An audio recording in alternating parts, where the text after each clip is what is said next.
ఆరాధ్య బిహేవియర్కి నీ mind blank అయ్యి ఏం చేయాలో తెలియక టెన్షన్ పడుతున్నావా? ఆరాధ్య టెన్షన్లో జైల్లో ఉన్న నీ మొగుడి గురించి కూడా మర్చిపోయి ఇంట్లోనే ఉన్నావు అనుకుంటాను.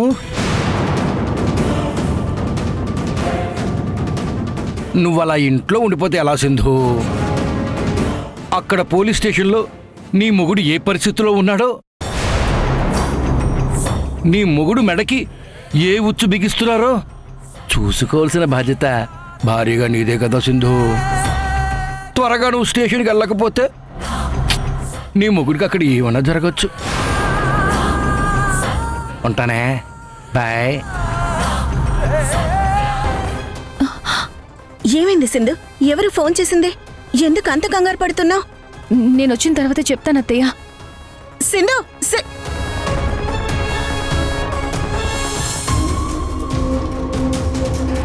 ఓకే సార్, అలాగే సార్. మీరు చెప్పినట్టే ఇప్పుడే వెళ్ళి యష్ని రెచ్చగొడతాను. ఉంటాను సార్.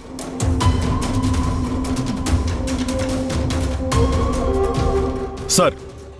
కానిస్టేబుల్, వాడిని తీసుకురా. అలాగే సార్. ఆ బుక్ తీసుకురా. Okay sir.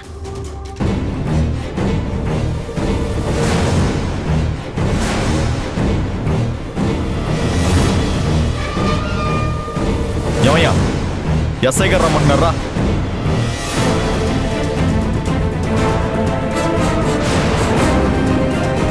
ఇందులో సైన్ చేయి.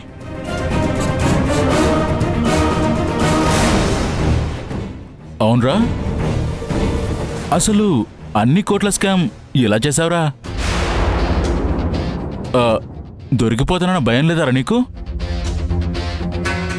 అవునులే, నువ్వు ఎలాంటి నేరం చేసినా నిన్ను ఆ కేసు నుండి బయటపడేయడానికి ఆ లాయర్ సిద్ధార్థ్ ఉన్నాడనే ధైర్యంతోనే కదా ఇదంతా చేస్తున్నావు.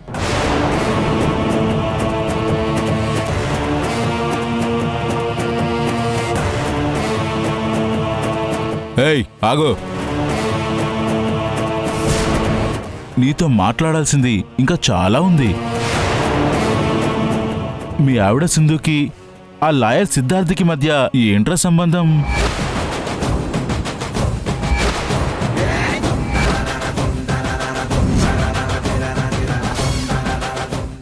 మాట్లాడవేరా?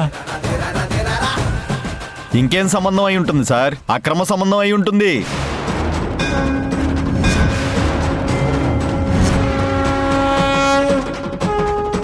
ఓ, ఆ సంబంధమా? అందుకేనా మొగుడు ఇక్కడ సెల్లో ఉంటే బయట ఆ లాయర్తో వీళ్ళ ఆవిడ అంత క్లోజ్గా తిరుగుతుంది?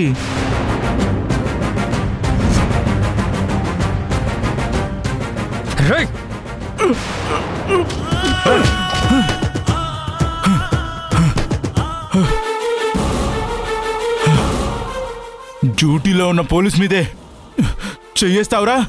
ఏయ్, వీడికి పోలీస్ డిపార్ట్మెంట్ పవర్ ఏంటో చూపించండి. అలాగే సార్.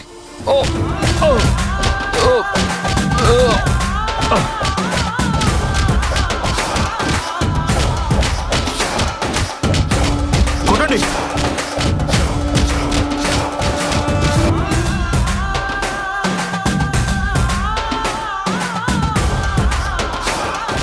కొట్టండి. నా మీదే చెయ్యేస్తాడా? యష్, ఆగండి ఆగండి, ప్లీజ్ ఆగండి ఆగండి. ఎందుకు నా భర్తని కొడుతున్నారు?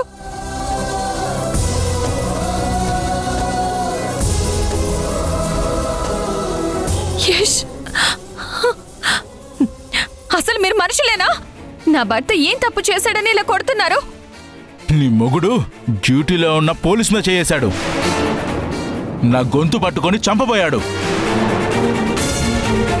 అలాంటివాడిని కొట్టక చూస్తూ ఊరుకుంటామా? నా భర్త మిమ్మల్ని చంపబోయాడంటే మీరే కావాలని నా భర్తని రెచ్చగొట్టుంటారు. లేదంటే నా భర్త మీ మీదకి ఎందుకు వస్తాడు? ఇదంతా మీరు కావాలనే చేస్తున్నారు. నిన్న కూడా కావాలనే మీరు కోర్టు టైం అయిపోయేదాకా ఎఫ్ఐఆర్ కాపీ ఇవ్వలేదు మీరు.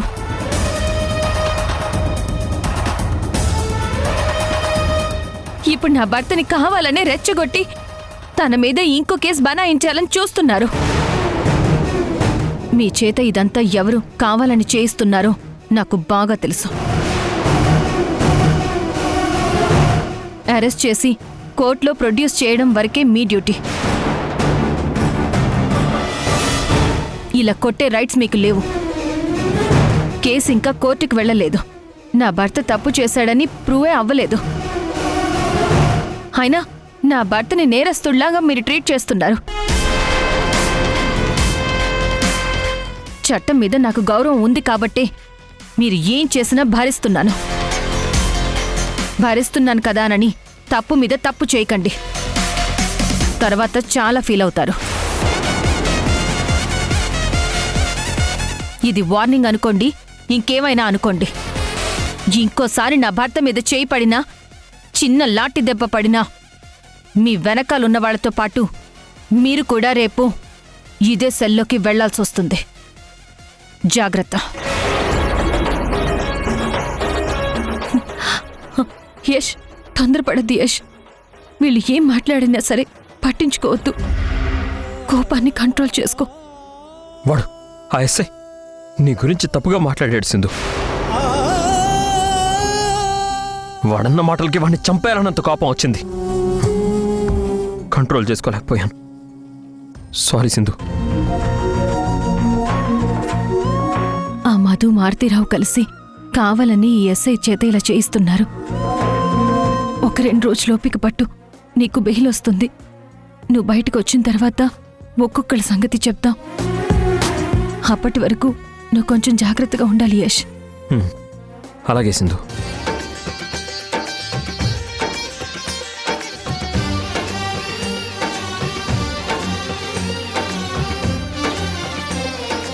అమ్మవారి బొట్టు, నీకంతా మంచి జరుగుతుంది యష్.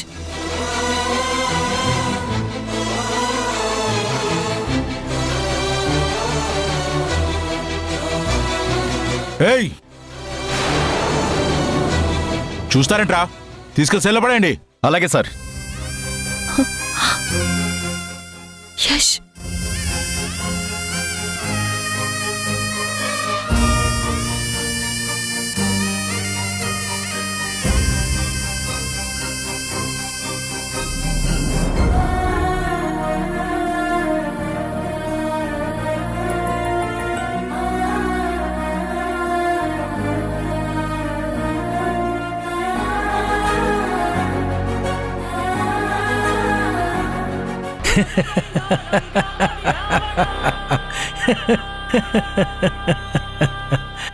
దేవా, ఇప్పుడు ఏం జరిగిందని అంత హ్యాపీగా ఉన్నారు?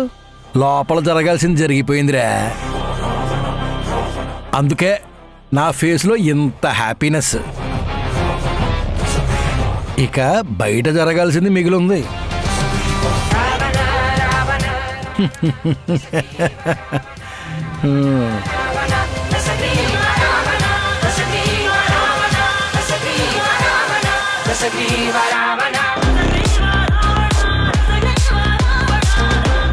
ఏటి కోడలా, లోపల నీ ముగ్గురికి జరిగిన ట్రీట్మెంట్ చూసావు కదా, నువ్వు సాటిస్ఫైనా? రేయ్ నిన్ను. అదే, ఈ ఆవేశమే వద్దు కోడల పిల్ల. తన కోపమే తన శత్రువు, తన శాంతమే తనకు రక్ష. లోపల నీ మొగుడికి ఇదే చెప్పుంటావు కదా. ఎందుకురా మా జీవితాలతో ఇలా ఆడుకుంటున్నావు? Revenge, return gift. For every action there is an equal and opposite reaction. ప్రతి చర్యకి ఒక ప్రతిచర్య ఉంటుంది కోడలా. ఇప్పుడు నువ్వు చూసింది జస్ట్ శాంపిల్ మాత్రమే. ముందు ముందు నువ్వింకా చాలా చూస్తావు.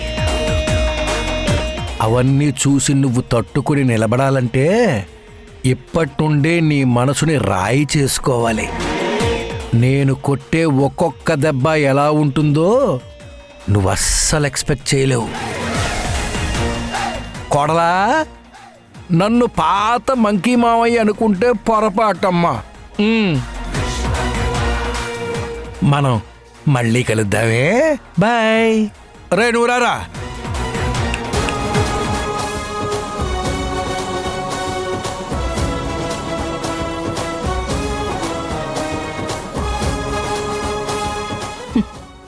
బాగా బాగా ప్లాన్ చేసావు మంకీ మావయ్య.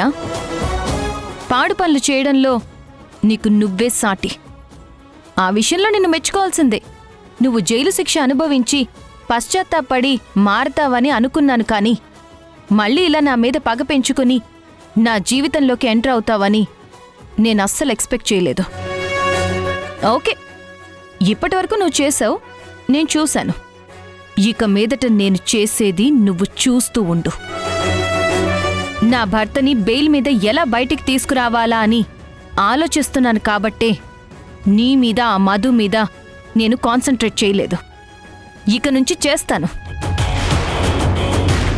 నన్ను ఓడించి ఆ డబ్బు దక్కించుకున్నావని ఫీల్ అవుతున్నారు కదా మీరు? నా ఓటమిలోనే గెలుపు దాగుంది మంకీ మావయ్య. సింధు అంటే శివంగి. తగ్గింది కదా అని తలలెగరేయకండి. మీ తలలు దిమ్మ తిరిగి మీకు బొమ్మ కనపడేలా చేస్తాను. ఆ డబ్బు మీ దగ్గరుందని తెగ రెచ్చిపోకండి. ముందు ముందు నా మూమెంట్ ఎలా ఉంటుందో, ఏ రేంజ్లో ఉండబోతుందో నీ ఊహకు కూడా అందదు. ఈ సింధు అంటే ఏంటో నీకు తెలిసి కూడా నాతో ఆట మొదలుపెట్టావు. మీ ఆటని నేను ఎలా ముగిస్తానో చూస్తూ ఉండండి. దేవుడనేవాడు పైనొకరుంటారు. ఆయన చూస్తూ ఊరుకోరు. నీకిచ్చినట్టే నాకు ఇస్తాడు. అప్పుడు నేను కొట్టే దెబ్బను తట్టుకోవడానికి ఇప్పటినుంచి నీ గుండెని గట్టి చేసుకో, లేదంటే పుట్టుక్కున పోతావు.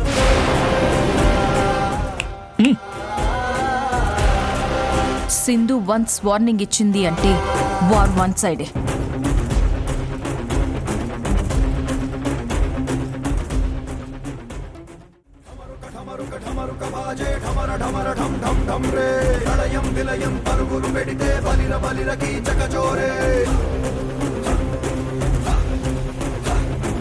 దేవా, నాకు డౌటు, మీరు సింధుకి వార్నింగ్ ఇవ్వడానికి వచ్చారా, లేక మీరు ఆవిడ చేత వార్నింగ్ తీసుకోవడానికి వచ్చారా? దేవాది దేవా, ఏదేమైనా సింధు దగ్గర మీరు బాగా వీక్ అయిపోయారు దేవా. అరే పులే, ఇంత జరిగినా ఇంకా సింధు అంత కాన్ఫిడెంట్ గా మాట్లాడుతుందంట్రా? ఆత్మస్థైర్యం ఉన్న వాళ్ళు అంతే దేవా. ఎదుటి వాళ్ళ తల దించుతారే తప్ప వాళ్ళు తల వంచరు అని నా అభిప్రాయం దేవా. ఎక్కువ మాట్లాడేవనుకో నీ తల నేను తెగిపోద్ది. అలా అనలేదు దేవా. అయ్యో,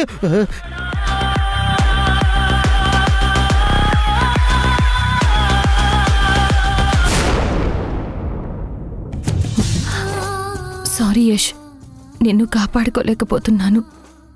ఆ మధు మారుతీరావు కలిసి ఎస్ఐని అడ్డం పెట్టుకుని నేను ఏం చేస్తారో అని భయంగా ఉంది.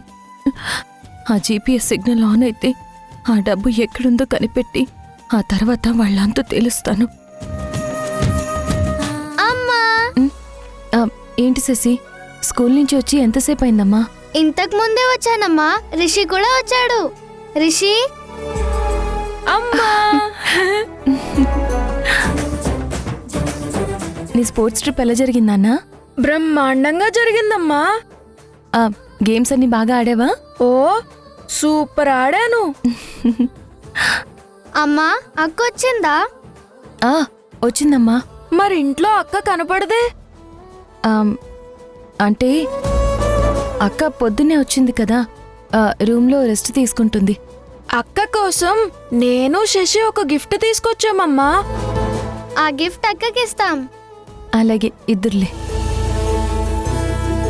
అమ్మా, ఆరాధ్య అక్క అంటే తనేనా? అవును. శశి, అక్కని పలకరించి మనం ఈ గిఫ్ట్ ఇద్దాం పదా.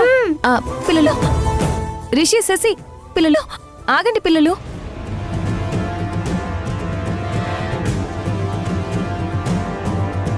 రిషి, శశి నా పిల్లలు అని ఆరాధ్యకి తెలిస్తే వాళ్ళని ఏమంటుందో. హాయ్ అక్క. హాయ్. బాగున్నావా అక్క? బాగున్నాను. ఇంతకీ మీరెవరు? నేను నీ తమ్ముణ్ణి. నా పేరు రిషి. నేను నీ చెల్లెల్ని. నా పేరు శశి. మీ పేర్లు చాలా బాగున్నాయి. అక్క, నీకోసం ఒక గిఫ్ట్ తీసుకొచ్చాం. నా కోసం గిఫ్ట్ తెచ్చారా? అవునక్క, ఇదిగో తీసుకో.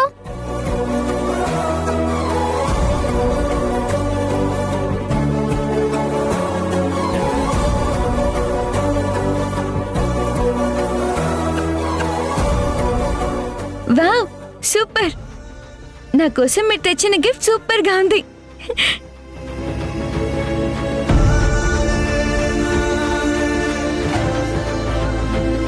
అమ్మయ్యా, ఆరాధ్య పిల్లల్ని ఏమంటుందో అని భయపడ్డాను.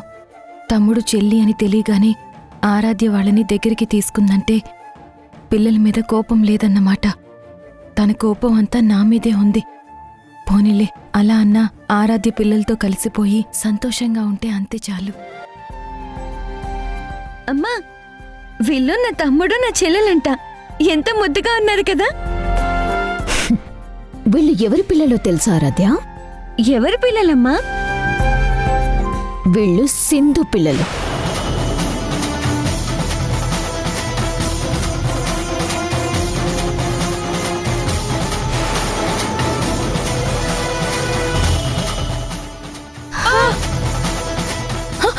పిల్లలు!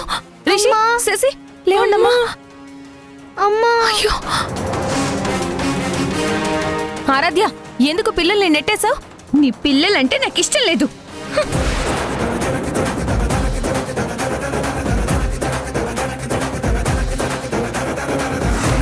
ఏంటమ్మా అక్క అలా మాట్లాడుతుంది?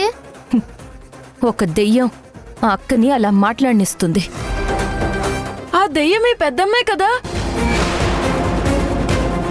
తినని మళ్ళీ ఇంట్లోకి ఎందుకు రానిచ్చారు అసలు? వెళ్ళిపోమనండి. మా ఇంట్లో నీకేం పని? వెళ్ళిపో నువ్వు. సింధు, నీ పిల్లలు నన్ను వెళ్ళిపోమంటున్నారు. వెళ్ళిపోనా? నేను వెళ్ళిపోతే నాతో పాటు ఎవరొస్తారో నీకు తెలుసు కదా. రిషి, శశి, పదండి పదండి.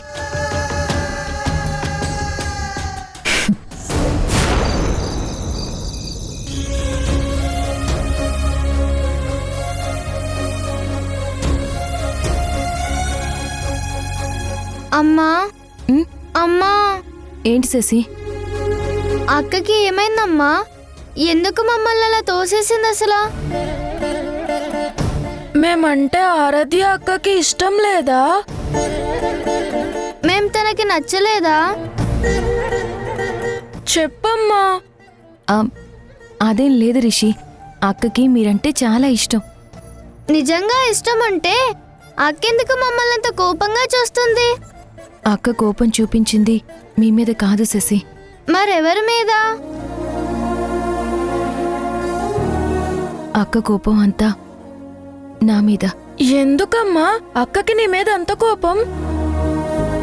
నువ్వేం చేసావు అసలు? అంటే ఇన్ని రోజులు మనకి దూరంగా హాస్టల్లో ఉంచాను కదా, కనీసం వెళ్ళి తనని కలవలేదు, తనతో మాట్లాడలేదు, తన మంచి చెడులు పట్టించుకోలేదు కదా. అందుకే నా మీద కోపంగా ఉంది. నీ మీద కోపం మా మీద కూడా చూపిస్తుందేమో. ఎందుకంటే మేము నీ పిల్లలం కదా. అవునమ్మా, నీ మీద కోపంతో అక్క మాతో ఆడుకోదా? మాతో మాట్లాడదా? అలా ఏం ఉండదు రిషి. అక్క మీతో మాట్లాడుతుంది, మీతో ఆడుకుంటుంది, మీతోనే కలిసి ఎప్పుడూ ఇక్కడే ఉంటుంది. మరి అక్క ఆ డెవిల్ మధుని అమ్మా అని పిలుస్తుంది ఏంటి అసలు? డెవిల్ మధు అంత మంచిది కాదు కదమ్మా. మధునే తన అమ్మ అనుకుంటుంది ఆరాధ్య. అందుకే తనని అమ్మ అని పిలుస్తుంది. ఆ డెవిల్ మధు మీ అమ్మ కాదని అక్కకి చెప్దామమ్మా. ఉమ్, సరే సరే. అసలు ఆ డెవిల్ని మళ్ళీ మన ఇంట్లోకి ఎందుకు రానిచ్చారు? మనల్ని ఎంత బాధ పెట్టిందో తెలుసు కదా. తెలిసి కూడా ఇంట్లో ఎలా ఉండనిచ్చారు అసలు? ఆ డెవిల్ని పంపించేయమ్మా. పంపించేద్దాం, త్వరలోనే పంపించేద్దాం. మీరివేమీ ఆలోచించకుండా రండి, పడుకోండి, రండి.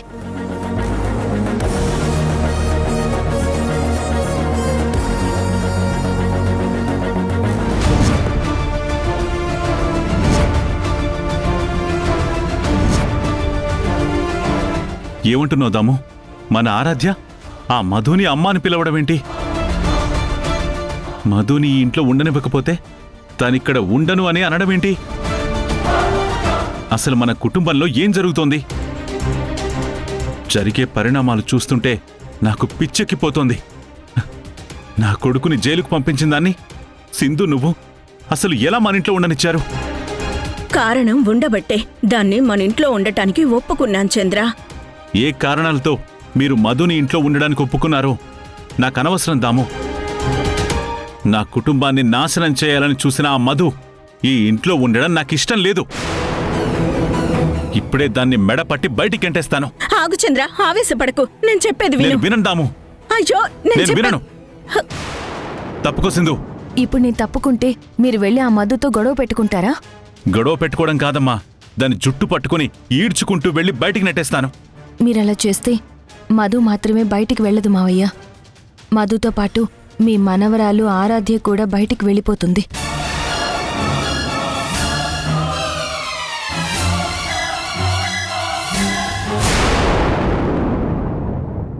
అసలు నీకు ఏ రైట్ ఉందని మా ఇంట్లో ఉంటున్నా మా దాముని పిచ్చిదాన్ని చేసినట్టు ఇప్పుడు ఆరాధ్యాన్ని కూడా అలాగే చేయాలనుకుంటున్నావా? ఆరాధ్యకి అమ్మగా ఇక్కడి ఉండే హక్కు నాకు.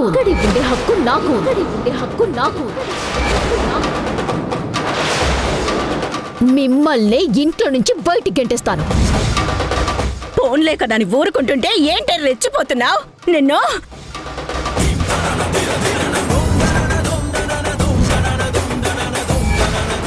తాతయ్య, మా అమ్మ ఎందుకని ఇంట్లోంచి వెళ్ళిపోవాలి? ఏం చేసిందని వెళ్ళిపోమంటున్నారు? అసలు మధు ఏం చేసిందో తెలుసా నీకు? తెలుసు నానమ్మ. మీరేంటో తెలుసు, మా అమ్మ ఏంటో తెలుసు.